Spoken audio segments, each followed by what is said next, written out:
Matt and Mark Justice tackle today, bringing you all of the market activity and a little less activity today. Markets trading in very narrow ranges, just about everywhere, setting up for some pattern development. Matt, what are you seeing in the technicals on a quiet Friday? Yeah, there is a little bit of a quiet Friday feel here in the marketplace, and honestly, understandable given the fact that we have been dealing with a tremendous amount of volatility, and it's good to see the market slow down and not overtly price things in as we've seen all week long here. Big down, real big volatility on Tuesday, lots of volatility on Wednesday, big up on Friday, excuse me, big up on Thursday following the initial claims report.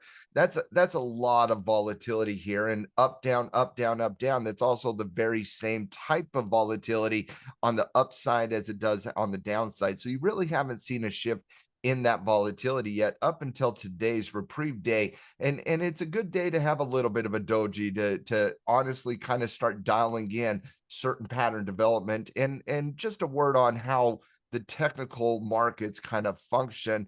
The news media has a difficult time labeling why price action went up. For example, there was a lot of news stories yesterday on the initial claims, how it was a slight improving condition, but the market had a very oversized price movement on that. Well, that's because a lot of the movement in the market right now is not done by human beings. It's done by algorithms that are simply really aggressively pricing things in. And so on Wednesday, you see a real big downward movement in price. On Thursday, you see a real big upward movement in price.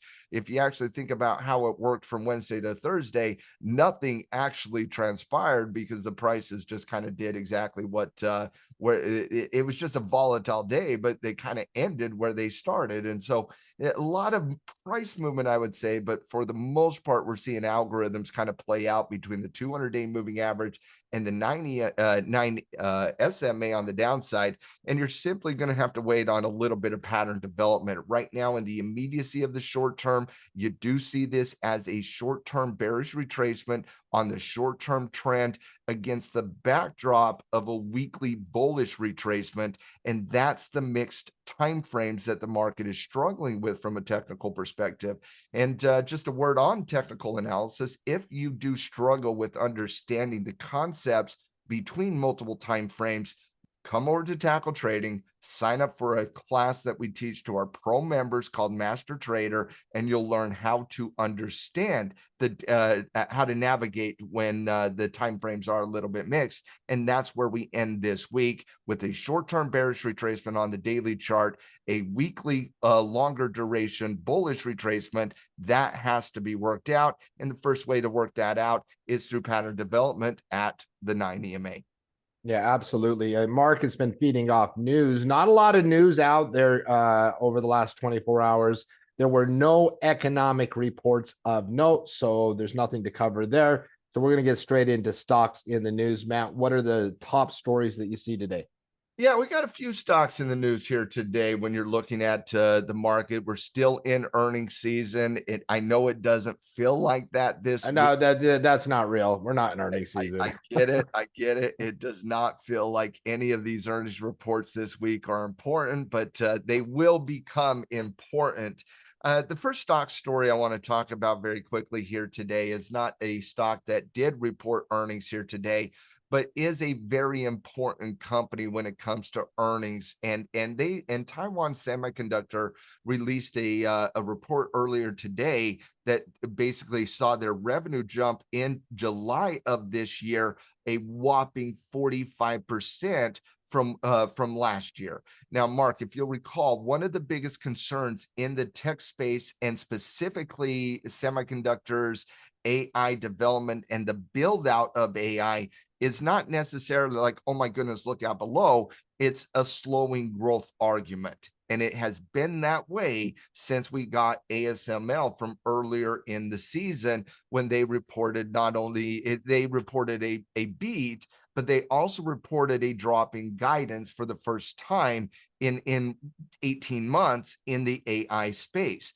And so from ASML on, there was some concern on the slowing growth side of the equation. And even when the juggernauts like Apple came out and, gapped down on earnings with a strong beat, even when Microsoft juggernaut came out on earnings, pretty decent earnings, but went down. And it went down because of the slowing growth argument. We saw it play out in a lot of areas of the market, quite frankly. Slowing growth in the AI build out, slowing growth from an economic perspective. That's kind of been the theme over the course of this market correction. Well, Taiwan Semiconductor comes out today, reports 45% year over year growth from a revenue standpoint.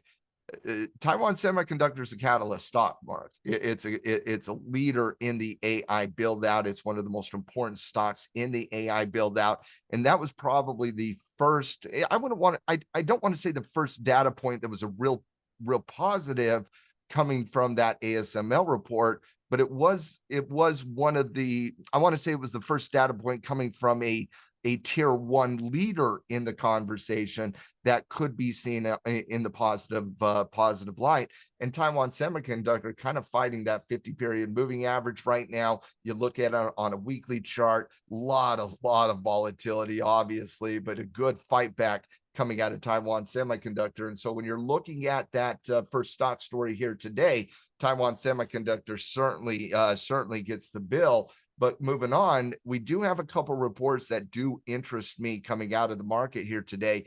Elf Beauty Products, a cheap beauty company, one of the better ones in the beauty cosmetic space. They came out and reported earnings, and they had a pretty good earnings report. Nearly pulled off the hat trick with beats on EPS, slight beat on the revenue side, but revenue was up nearly 50% year over year. They also raised guidance. Now, Mark, you would think on a report like that, you would get a little bit of a bump up in price, but we're not seeing that out of Elf Beauty. A little bit of a gap down, fighting a little bit of a support level. And on the weekly chart, you do got a very concerning M formation, fighting the 50-period moving average as well. A tough look for Elf Beauty, but a good report, and probably their guidance is seen on the conservative side of the equation. But you can't discount this tough look on the double top, double bottom on the weekly chart. That's about as textbook as it gets on an M formation, which stands for murder. And the 50-period moving average is a concern there as well. If you are looking at ELF, you got to see proper development coming from that support level, because you got a concerning technical edge. If we do see selling behavior here, I'm going to put ELF on the radar, because I thought this was a good report, a little bit of a conservative guidance number, but a beat is a beat and an increase is an increase. The market's being a little bit spoiled here on ELF, but a difficult look on the technical side of the equation. And then the third story, similar to ELF in the sense that they came out with a good earnings. Now, SOLV is a spinoff. It's a healthcare spinoff of 3M, which 3M has been absolutely lights out lately. Just absolutely lights out. 3M has been fantastic. They had a fantastic earnings season. This is now the second consecutive earnings season, and you're finding a little bit of a multiple time frame on 3M. But SOLV was their healthcare spinoff from earlier this year, and this is the second earnings report SOLV has had, and the first one that we have seen a positive movement on it, following a beat on the EPS, beat on the revenue, and a slight increase in forward-looking guidance as well. And so you got a 6% beat against EPS. They raised EPS guidance by 3%. And so it's a really good look on the fundamental side. The technical side is finding a $60 breakout, little bit of volatility there. The weekly chart's attempting a little bit of V-shape. And so you would certainly be anchoring on the daily chart with that breakout against that 60 handle. And that's what we got for stocks in the news for today. Boy, the semiconductor space really needed a news story like that, Taiwan. We'll break that down more in the podcast this week. Just to slow down that conversation. Yeah, just to slow it down, right? Those are the kind of stories that can put in bottoming formations in the short term. At the tight trading ranges we're seeing in markets, they're in just about everywhere this morning. Fire through the commodities as we head into the weekend. Yeah, a little bit. Starting on the dollar very quickly, because commodities are going to start to realign against the dollar. In my estimation, we're looking at a little bit of a short-term bearish retracement against that previous 104 breakdown. So it's going to be interesting to see how the market behaves at the 90 EMA with the dollar, as well as the S&P 500 out there.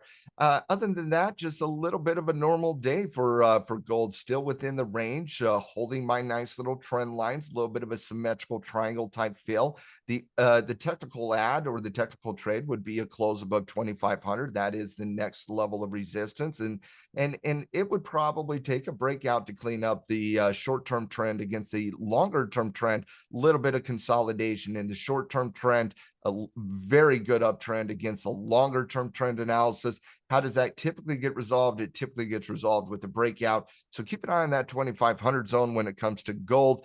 And then you got the combination of silver and copper right now. Silver doing a lot of the same thing we're seeing in the market around that 200-day moving average, forming a little bit of a short-term bearish retracement against a backdrop of slowing momentum in the short-term trend of silver coming into that 200-day moving average. That is typically something I do see from a technical perspective when you start getting around the 200-day moving average on really, quite frankly, any instrument, is you typically do see a little bit of slowing momentum, and that is what we're seeing on the silver side of the equation. On copper here, copper is fighting the good battle. That 200-day moving average, the 50 right underneath on the weekly chart, the $4 significant hold number, it has not bucked that downtrend yet. However, as you can see by the pattern that I have drawn on the chart here, I'm looking for a little bit of short-term head and shoulders formation.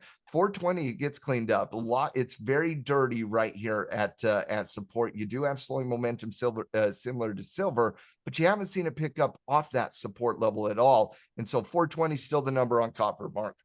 Yeah, we're going to break this all down in depth in the Trading Justice podcast this weekend. You can go to tradingjustice.com, any of your favorite app stores, or visit our YouTube channel at Tackle Trading.